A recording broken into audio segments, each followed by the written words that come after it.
Sir ప్రస్తుతం అమరావతి భూసేకరణ అంశము పెద్ద ఎత్తున చర్చనీయాంశం అవుతుంది. ఆల్రెడీ మొదటి విడతలో భూమిని సేకరించారు, ఆ రైతులకు ఇంతవరకు న్యాయం చేయలేదు. మళ్ళీ నిన్న మంత్రి గారు వచ్చి రెండోసారి భూసేకరణ అంటున్నారు. అసలు రైతులకి సంబంధించిన న్యాయం ఇప్పుడు అమరావతి కంటూ జరిగిందా లేదా? జరగలేదండి. వాళ్ళు భూములు ఇచ్చారే కానీ వాళ్ళకి ప్రభుత్వం వాగ్దానం చేసిన విధంగా వారికి ఇచ్చినటువంటి రైతులు ఇచ్చిన భూములకి బదులుగా కొంత నివాస ప్లాట్లు, కొంత కమర్షియల్ ప్లాట్లు ఇచ్చారు. కొంతమందికి రాలా. సరే, వాళ్ళకేమో అధికారులు పొరపాటు చేశారు. అసలు భూములు ఇవ్వనటువంటి వాళ్ళ దాంట్లో ఆ సర్వే నెంబర్లో వాళ్ళ భూముల్లో వీళ్ళకి ఫ్లాట్లు ఇచ్చారు. వాళ్ళేమో మేము అసలు ఇవ్వకుండా మీరెవరండి మా చెరువుకి వస్తాం కానీ వాళ్ళు అడ్డం తగిలారు. ఆ సమస్య ఇప్పటికి కొంత పరిష్కారం అయింది, ఇంకా కొంత కావాల్సింది ఉంది. అదట్లా పెట్టండి. అసలు ఆ ఇచ్చిన ప్లాట్లు ఎల్పిఎస్ లేఅవుట్లు అంటారు, ల్యాండ్ పూలింగ్ స్కీమ్ లేఅవుట్లు అంటారు. ఆ లేఅవుట్లని రహదారులు, డ్రైన్లు, electricity, under ground cables, drinking water, ఇవన్నీ మేము 3 సంవత్సరాల్లో అక్కడ ఏర్పాటు చేస్తాము. అట్లాగే ప్రతి గ్రామంలోనూ కూడా పిల్లలు చదువుకుంటానికి విద్యకి సంబంధించి అట్లాగే ఒక హెల్త్ క్లినిక్ ఏర్పాటు చేస్తామని చెప్పి స్పష్టంగా చెప్పారు. కానీ అది జరగల. వాటికి కూడా ఆ రైతులు ఎక్కడ ఉన్నాయి అనేది తెలియట్లే, కాగితం మీద తప్ప. సర్వే రాళ్ళు కూడా లేవు, సరిహద్దు రాళ్ళు కూడా లేవు. అందువలన ప్రభుత్వం ప్రత్యేకించి దృష్టి పెట్టి ఆ రహదారులు టెండర్లు పిలిచారు ఆ మధ్యన. కానీ వర్క్ జరగట్లా. వర్క్ గ్రౌండ్ చేసి ఆ పనులన్నీ త్వరగా పూర్తి చేసి అక్కడ ఒక సరైనటువంటి వాతావరణం తీసుకొస్తే అప్పుడు బయట నుంచి కూడా ఎవరైనా అక్కడ కాస్త స్థలం కొనుక్కున్నాం, మనం కూడా అక్కడ ఉందామనే భావంతో ముందుకు వస్తానికి అవకాశం ఉంటుంది.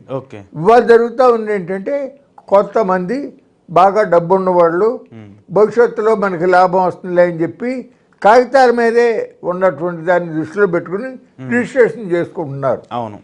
కాబట్టి రైతుకి రావాల్సినంత ధర రావటల్లా. లేఅవుట్లు పూర్తి చేసేస్తే, రోడ్లు, డ్రైన్లు ఇవన్నీ పూర్తి చేస్తే అప్పుడు ఇంకా బెటర్ ప్రైస్ వస్తుంది. అది జరగట్లా. కానీ సార్ ఇక్కడ ఇంతవరకు ఇదేం జరగలేదు. మళ్ళీ ఎయిర్పోర్ట్ కోసం 5,000 ఎకరాలు, స్పోర్ట్స్ సిటీ కోసం 2,000 ఎకరాలు, అక్కడ మళ్ళీ కాంప్లెక్స్ల కోసం 2,000 ఎకరాలు అని చెప్పేసి ఇంకో 16,000 ఎకరాలు సేకరిస్తూ ఉన్నప్పుడు రైతులు ముందుకు రావట్లేదు కదా. గతంలో స్వచ్ఛందంగా వాళ్ళు వచ్చి భూములు ఇచ్చారు, రాజధాని కోసం నిర్మించండి అని చెప్పేసి మా భూములు అన్నారు. కానీ ఇప్పుడు ఎవరు కూడా రైతులు ముందుకు వచ్చి తీసుకొచ్చే పరిస్థితి లేదు కదా. మరి బలవంతంగా లాక్కున్నట్టే కదా ప్రభుత్వం. ఎందుకు వస్తారు చెప్పండి? ఆయన మాట నమ్మి 6 నెలల్లో 33,000 ఎకరాలని 26,000 మంది రైతులు అప్పజెపితే ప్రభుత్వం వాగ్దానం చేసిన విధంగా అభివృద్ధి ఏమీ చేయనప్పుడు చూస్తున్నారు కదా. అక్కడంతా తుమ్మ చెట్లు పెరిగిపోయి మళ్ళీ ఆ తుమ్మ చెట్లు తీసేస్తానికి ప్రొక్లైన్ పెట్టి 40 కోట్లు ఖర్చు చేసిన పరిస్థితులు, కానీ మళ్ళీ వరద వచ్చినప్పుడల్లా మళ్ళీ మునిగిపోవటం, ఇదంతా చూస్తూ ఉన్న తర్వాత కొత్తగా భూమి ఇవ్వటానికి, ల్యాండ్ పూలింగ్ దానిలో 2లో ఇస్తానికి రైతులు ఎందుకు ముందుకు వస్తారు? అంత సులభంగా రారు. ఆ మధ్యన సీఎం గారితో మీటింగుల్లో కానీ, మంత్రులతో పెంబసాని చంద్రశేఖర్ కానీ వాళ్ళతో కానీ మీటింగుల్లో ముందు ఇదివరకు ఇచ్చినవి అభివృద్ధి చేయండి, ఆ తర్వాత మేము ఆలోచించి మేము కూడా ఇస్తానికి అవకాశం ఉంటుంది. కానీ అవి చేయకుండా మా భూములు తీసుకుంటే మాది ఏమి అవ్వదో వాళ్ళకి నష్టం జరుగుతుంది కదా అని చెప్పి రైతులు చెప్పిన పరిస్థితి జరిగింది ఇప్పటికే. కానీ సార్ ఇక్కడ రైతులకు సంబంధించిన భూములేమో ఇలా ఉన్నాయి, మరోపక్క ప్రైవేట్ కంపెనీలకి ప్రభుత్వానికి సంబంధించిన 100 కోట్ల ఆస్తుల్ని కూడా ప్రభుత్వం కేటాయిస్తుంది అనేది పెద్ద ఎత్తున చర్చ జరుగుతుంది. విశాఖలో భూములు ఇవ్వటం కావచ్చు, ఇప్పుడు ఈవెన్ అమరావతిలో కూడా చాలా సొంత వ్యక్తులకు ఇస్తున్నారు అనేది కూడా. ప్రభుత్వ ఆస్తిని, అన్ని వేల కోట్ల రూపాయల ఆస్తిని ఒక ప్రైవేట్ కంపెనీలకు ఇవ్వడాన్ని మీరు ఒక మాజీ నాయకులుగా ఎలా చూస్తారు? అది చాలా తప్పు. భారత రాజ్యాంగంలో ఆర్టికల్ 14 ప్రకారంగా ఈక్వాలిటీ, సమానత్వం ఉండాలి, ఆర్బిటరీగా ఉండకూడదు అని స్పష్టంగా రాజ్యాంగంలో ఉంది. సుప్రీంకోర్టు జడ్జిమెంట్లు కూడా ఉన్నాయి. ఏమనంటే ప్రభుత్వానికి సంబంధించినటువంటి ఆస్తి, భూమి, అది ఇతరులకు బదలాయించాల్సిన స్థితి వచ్చినప్పుడు పారదర్శకంగా టెండర్లు పిలిచి ఓపెన్ బిడ్డింగ్లు చేసి అమ్మవచ్చు తప్ప తక్కువ ఖరీదులకి ఇవ్వకూడదు. ప్రభుత్వం ప్రజల ఆస్తి, ప్రభుత్వ ఆస్తికి ఒక ధర్మకర్తలాగా వ్యవహరించాలి అని ఉంటే ప్రభుత్వం ఏం చేస్తుంది? ఆంధ్రప్రదేశ్లో ప్రభుత్వ రంగ సంస్థలు, కేంద్ర ప్రభుత్వ సంస్థలు కానీ రాష్ట్ర ప్రభుత్వ సంస్థలు కానీ ఎకరం 4 కోట్లు చేసి ఇస్తున్నారు. అవును, ఎకరం 4 కోట్లు. కానీ విట్టు ఎస్ఆర్ఎం సంస్థలకి 50 లక్షలు చేసి ఇచ్చేశారు. అవును, అప్పుడు అప్పుడు కొన్ని 100 కోట్ల లాభం జరిగింది వాళ్ళకి. అట్లాగే అక్కడ చాలా large extent of land B R Shetty, అట్లాగే ఇండో యూకే హెల్త్ కేర్ అనే సంస్థలకి పెద్ద పెద్ద హాస్పిటల్స్ పెట్టి ఆ ప్రాంత ప్రజలకి మేము ఆరోగ్య సేవలు అందిస్తామనంటే చాలా హ్యూజ్ ఎక్స్టెంట్ ఆఫ్ ల్యాండ్ ఇచ్చారు. ఏమీ చేయలే వాళ్ళు. ఇప్పటి వరకు కూడా ఒక పునాది కూడా పడలేదు, ఏమీ చేయలే. కానీ సార్ ఇప్పుడు ఇన్ని పెద్ద పెద్ద కంపెనీలన్నీకేమో ఇంత ఇచ్చేస్తున్నారు, సామాన్య రైతులకేమో న్యాయం జరిగే అవకాశం లేదు. రోడ్లు వేయడానికి కూడా మా దగ్గర 4,000 కోట్లు లేవు, 5,000 కోట్లు లేవు అని చెప్పేసి ప్రభుత్వం చెప్తుంది. ప్రజలకి సంబంధించినటువంటి మౌలిక సదుపాయాలని కల్పించలేనటువంటి ప్రభుత్వానికి సంబంధించి మరి ప్రైవేట్ కంపెనీలను తీసుకొచ్చి ఇక్కడ పెట్టి మేము ఉద్యోగ కల్పన చేస్తాము, 2 లక్షల కోట్లు, 2 లక్షల ఉద్యోగాలు ఇస్తాం, 10 లక్షల ఉద్యోగాలు ఇస్తాం అంటే ప్రజల్ని మభ్య పెడుతున్నట్టు కదా? ఖచ్చితంగా మభ్య పెట్టటమే. చంద్రబాబు నాయుడు గారికి ఇవాళ కొత్త కాదు.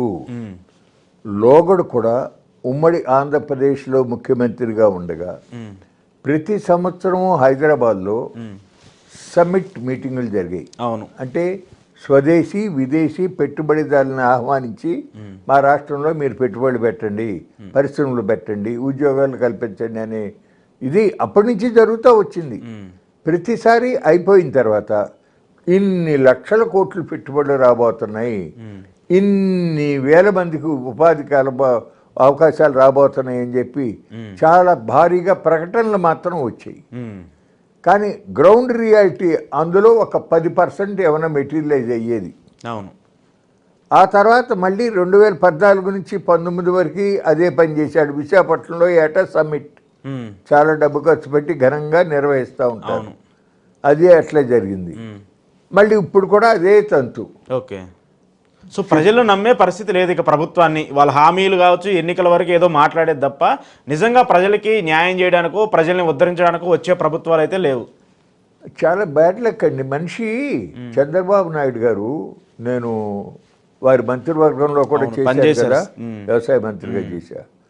ఒక రోజులో దాదాపు 16 గంటల పాటు కష్టపడి పనిచేసే మనస్తత్వం ఉన్నటువంటి వ్యక్తి చంద్రబాబు నాయుడు.